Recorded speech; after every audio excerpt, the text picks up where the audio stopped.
ముగిసిన పారా ఒలింపిక్స్ కొన్ని రోజుల క్రితం ఎన్నో అంచనాల నడుమ పారిస్ ఒలింపిక్స్లో అడుగుపెట్టిన భారతదేశ క్రీడాకారులు కేవలం 6 పతకాలతో తీవ్ర నిరాశపరిచారు. ఆ తర్వాత ప్రారంభమైన పారా ఒలింపిక్స్లో మన పారా క్రీడాకారులు అందరికంటే వారే బెస్ట్ అనిపించారు.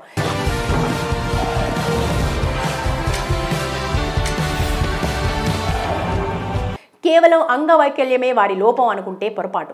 అన్నీ ఉన్నా వారికి గుణపాఠం చెప్పేలా వారి ఆట తీరుతో సత్తా చాటారు. కేవలం 25 పతకాలతో బరిలోకి దిగిన వారు ఎవరూ ఊహించిన విధంగా ఇంకో 4 ఎక్కువ పతకాలు సాధించి మొత్తం 29 పతకాలతో రియల్ హీరోస్ అనిపించుకున్నారు.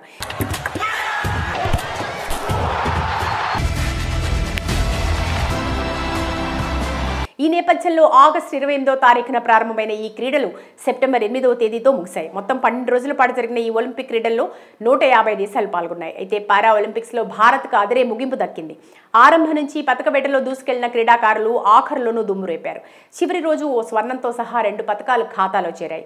ఈ క్రీడల్లో లభించిన పతకాల్లో సింహభాగమైన ట్రాక్ అండ్ ఫీల్డ్లోనే ఈ 2 పతకాలు దక్కడం విశేషం.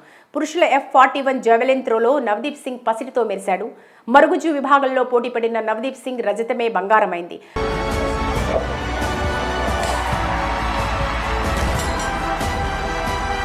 ఫైనల్లో జావెలిన్ ఉత్తమంగా 47.32 మీటర్ల దూరం విసిరి మొదటి 2వ స్థానంలో నిలిచాడు.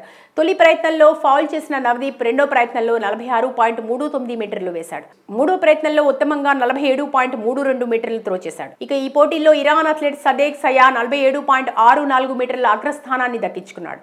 కానీ విజయానంతరం వివాదాస్పద జెండాను ప్రదర్శిస్తూ అనుచితంగా ప్రవర్తించినందుకు అతడిపై అనర్హత వేటు పడింది. పోటీల సందర్భంగా ఆటగాళ్లు రాజకీయ వ్యాఖ్యలు సంజ్ఞలు చేయడం నిషిద్ధం.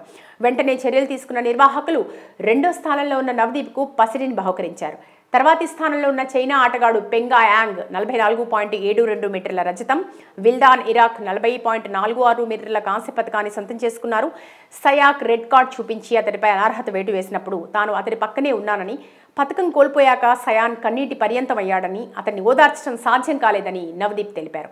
ఇదిలా ఉంటే చివరిగా ఉత్కంఠకు తెరతీస్తూ 12 రోజుల పాటు జరిగిన పారా ఒలింపిక్స్ ముగిశాయి.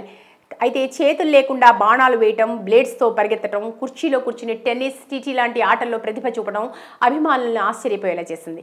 ఇక టోక్యో క్రీడల మాదిరి ఈసారి కూడా చైనా 220 అత్యధిక పతకాలు సొంతం చేసుకుంది.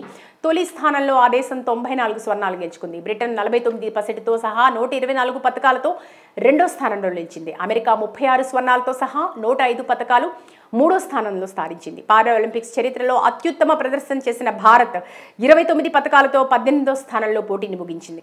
అంచనాలకు మించి రాబట్టి దేశ ప్రజలు విస్మయం చెందేలా శభాష్ అనిపించి 142 కోట్ల ప్రజలకు ఆదర్శంగా నిలిచారు.